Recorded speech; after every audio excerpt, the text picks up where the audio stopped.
Our first question is going to come from Luke Easterling. Jamel, last season, you and you're not the only one, but you guys had a lot of rookie DBs that were thrown in the fire right away, kind of had to learn very quickly on the job.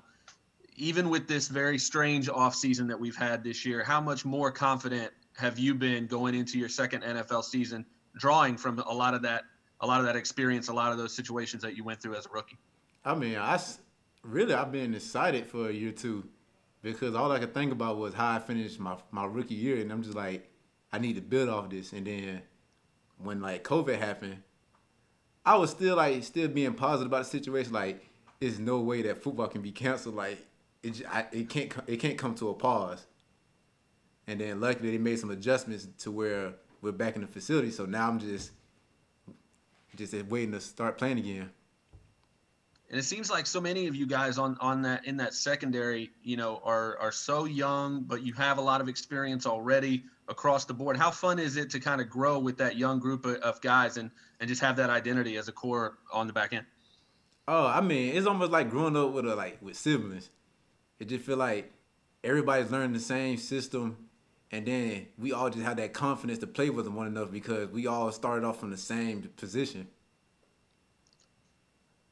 Okay, our next question is going to come from Rick Stroud. Jamel, when you face guys like Mike Evans and Chris Godwin, break those guys down for me and just how they're different and how they challenge you as a corner each and every day. Each one of them have their own special talents. So going against Mike, we know that he's one of the top receivers. So he gonna give us many different releases that we not familiar with. So it's almost like playing a game of chess with Mike, and the same with Chris. So it's like you don't know what to expect because he mix it up every time. Yeah. So it's even good to talk to the guys after practice, to get an understanding of how they're playing us. The Carlton Davis, Bruce Arians called him a top 10 corner in this league right now. How much leadership has he shown you? He's not much older than you guys, obviously, but he's played a little bit more football. So how important is he to that group back there? I mean, he's very important to us. Really, everybody's important. But with him, sure, we know that he has more experience at corner than us. So we all just try to piggyback off each other. Okay, even though he got a year experience with us, but we know that we're all still playing together. Right. All right. Next up is going to be Mark Cook. Hey, Carlton. I'm sorry, Jamel. Man, I messed up there. The offense got a lot of attention, obviously, with Brady and Gronk. Do you guys feel like people are kind of forgetting about this defense, and does that give you guys a little chip on the shoulder? I know practices are super competitive, more than we've seen in past training camps for the offense against the defense. How do you feel about that? I mean, offense getting a lot of the attention because, Tom Brady and Gronk, they are super. They've been to what we're trying to reach as a team. But honestly, I don't feel like the defense is getting less attention because of how we played last year. So I guess it's more all trying to see will all of us come together as one, and then reach the goal that we're trying to get to. Thank you. All right, our next question is going to come from Greg Allman. Hey, Jamel, I know you're just a year removed from your first training camp and what it was like to be a rookie, but I wanted to ask you about what Parnell Motley's been able to do and the plays he continues to make in practice, why he's finding success. He just out there just playing.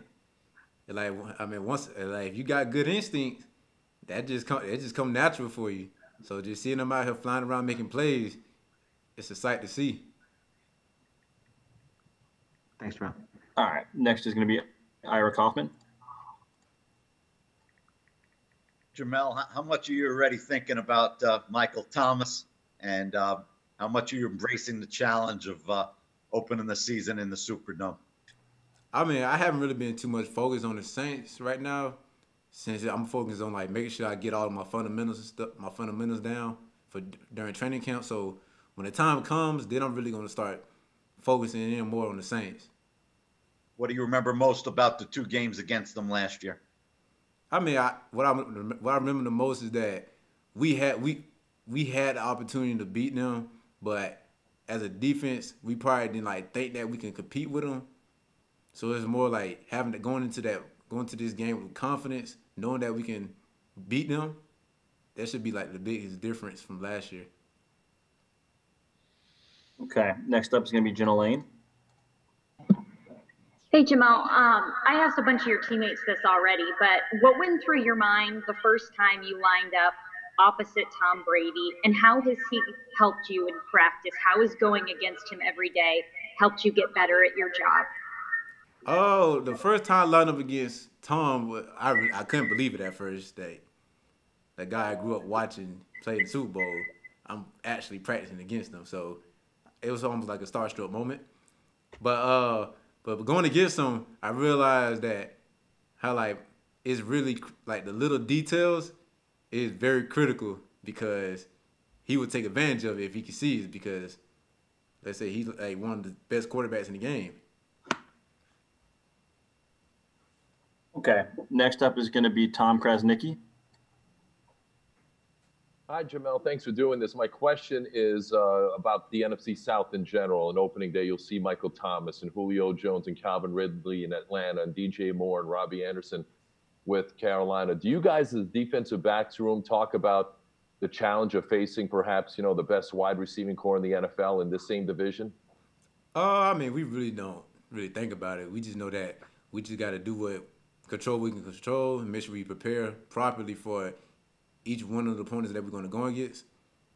And then after that, we should let our preparation show the results of after each game. Okay. Next is going to be Steve Isbitz.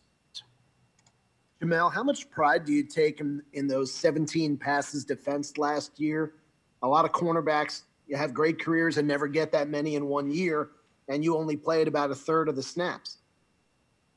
Well, I mean, I took a lot of pride ever since that Seattle game, because that was probably like one of my worst games ever, and most probably my humbling experience, because not being prepared for a game like that when my name was called, I was really hard on myself.